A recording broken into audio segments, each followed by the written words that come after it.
And people are nice about it, but you feel you should have done better. So you always try to strive best what you do. I was wondering, is this always so polished and civilized, the process? I saw no chairs being thrown or fist fights, as was previously alluded to, or is it because we're all here? We'll show you the tapes from 20 years ago. It used to be fist fights. I very much believe in continuous improvement, but what was interesting to me is, how do you keep track of all the suggestions? How do you know that all the things you've said end up in the final version? I noticed that you all have scores, or some of you have scores to the piece. Some of them are on the ground, some of them are on the music stands.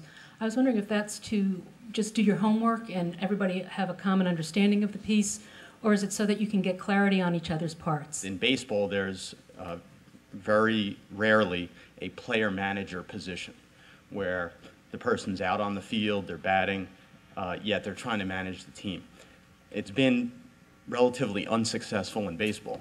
How has your organization been successful in having somebody conduct while actually trying to perform at the same time?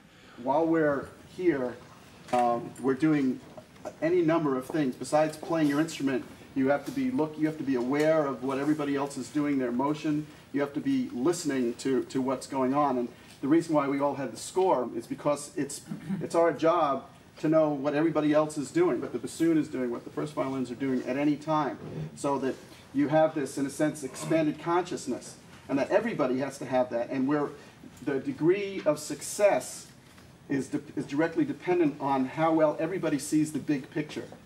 You're obviously very successful, and everything looks nice and great. But at the same time, I assume you're also human beings. And as human beings, you obviously have egos and things you like or don't like. How do you handle internal conflicts or disagreements without somebody actually at the top?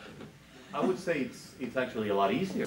I can't go exactly go up to Kurt Masur and say, "Oh, Mr. Masur, I think we should make it crescendo in the fourth part of the orchestra." That's the last I'm going to play for that guy. Another point is that when somebody does something well, we also make a point of telling them that we really appreciate the leadership or the playing or whatever it is. And if you do that on an ongoing basis, you establish with that person that you have a tremendous amount of respect for them as a person and as a player. And then you get in their face one day and say, "This is terrible what you're doing," and you don't completely undermine that. You go ahead and have a fight, but you know you're still friends. And I can point to a few people here I've had good fights with, and we're still friends. It's okay to feel strongly about something. It doesn't have to mean the end of the world. One of the best things about Orpheus is the fact that they all rotate all the chairs all the time. So everyone will get a chance to really shine at some point. Whereas in a lot of orchestras, you're playing second trombone your whole life, and you may think you're better than the first trombone player your whole life, and yet he gets to play all the solos. So. And also the switching of the roles puts, if one person is always in the leader role, that's terribly stressful. It's nice when you've been sitting up here to fade to the back every now and then and just let them figure it out,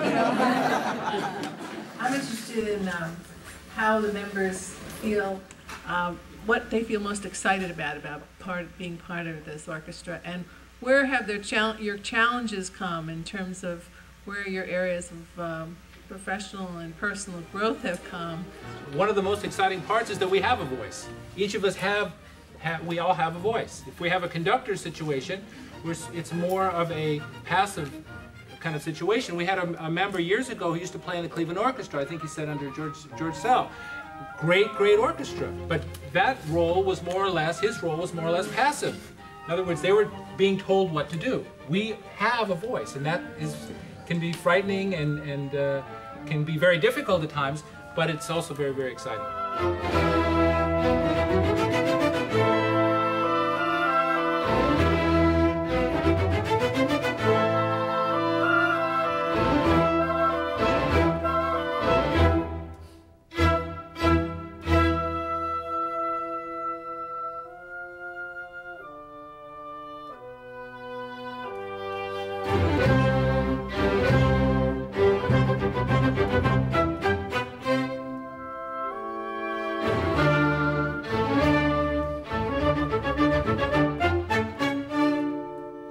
of the questions that one might ask is this a viable long-term economic model? And one can look at any metaphor and see limitations. And obviously every metaphor, including sports or military, has limitations. But I believe that there's much to take away from Orpheus as a model for how we really bring more of what people have to offer onto the table rather than leaving it outside of work.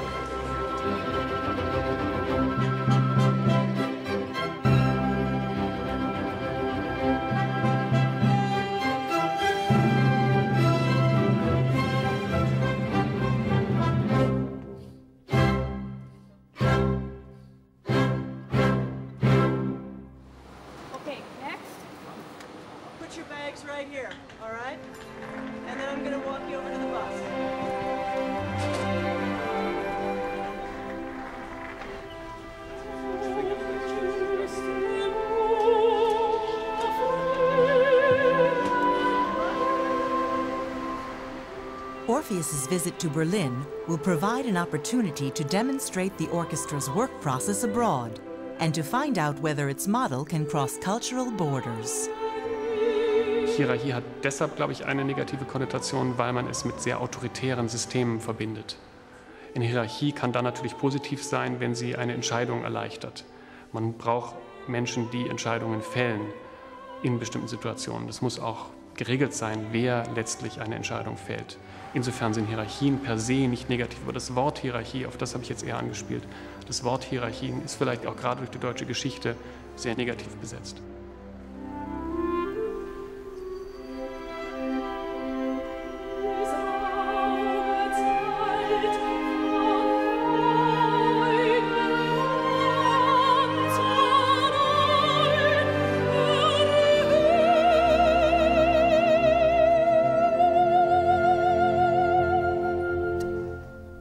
Dass flache Strukturen gerade für Deutschland, für entwickelte Gesellschaften nötig sind, weil in diesen Gesellschaften so viel an Erfahrungs- und Kenntnisreservoir so dicht vorhanden ist.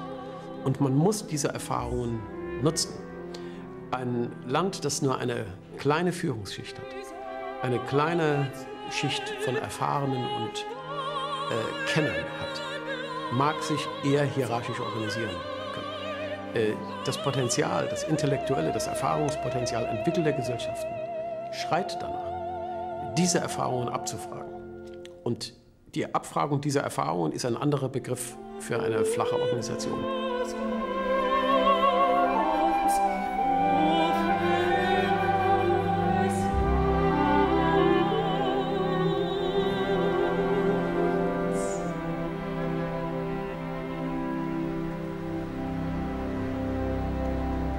The young design company Dan Perlman has grown rapidly over the last 3 years.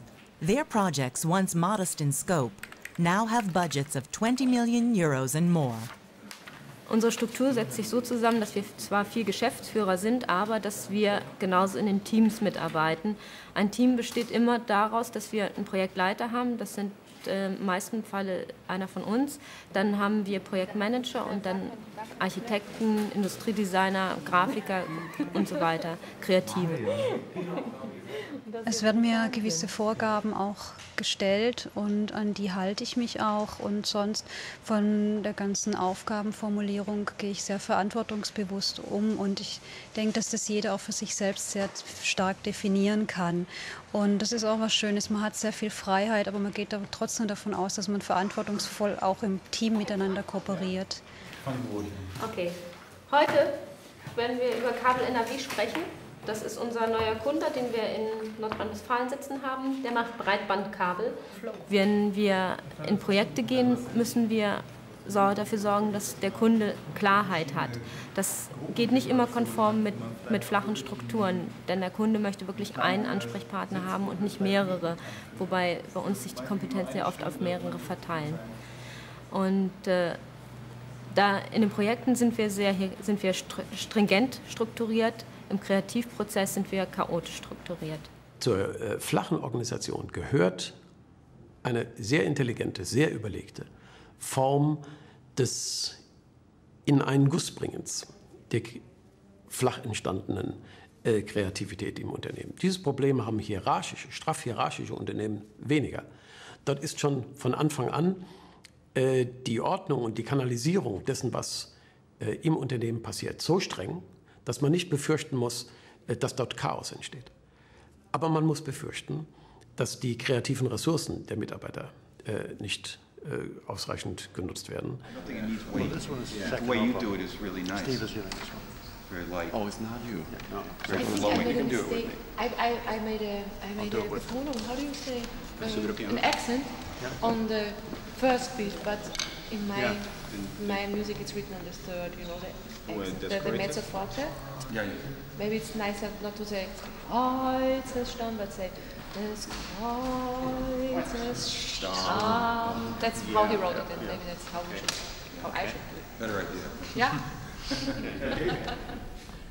It's a very, very new feeling for me. I have to be kind of conductor, but this orchestra is very special because they all tell what they think. They all make music together. It's not 4 or 5 principal musicians who tell the people what to do, but they are all one team, and everyone has ideas, and so it's a big teamwork. It's great work and a very flexible way of making music. And I can almost act like a conductor. I can bring in my ideas more directly to the orchestra. I can talk to the clarinets. I can, why don't you do it like this? And why don't you play it softer? Why don't we take more time? I mean, usually you can't do that if you're a singer with an orchestra because the conductor tells them what to do. But now I can be my own conductor.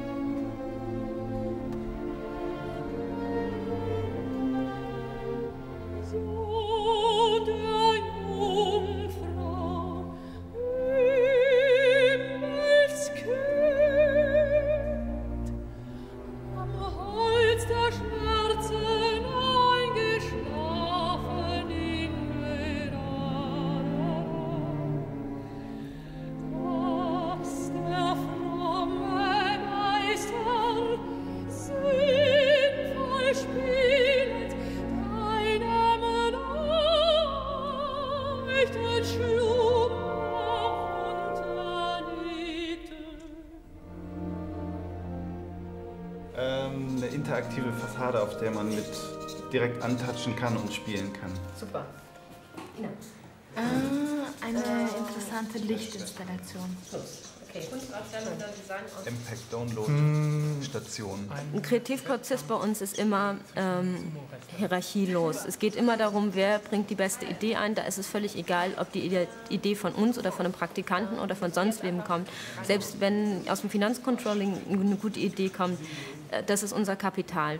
Umso besser die Idee, umso schöner, und die wird auch aufgenommen und durchgesetzt, weil genau das ist etwas, was uns ausmacht, dass wir eben aus ganz vielen Bereichen Ideen zusammenfassen können. Und bei uns ist wird so viel Kreativität gefordert und so viele Ideen tagtäglich müssen produziert werden, dass es auch überhaupt nicht die Exklusivität eines Einzelnen sein kann, Ideengeber zu sein. Wir sind darauf angewiesen, dass jeder mitarbeitet.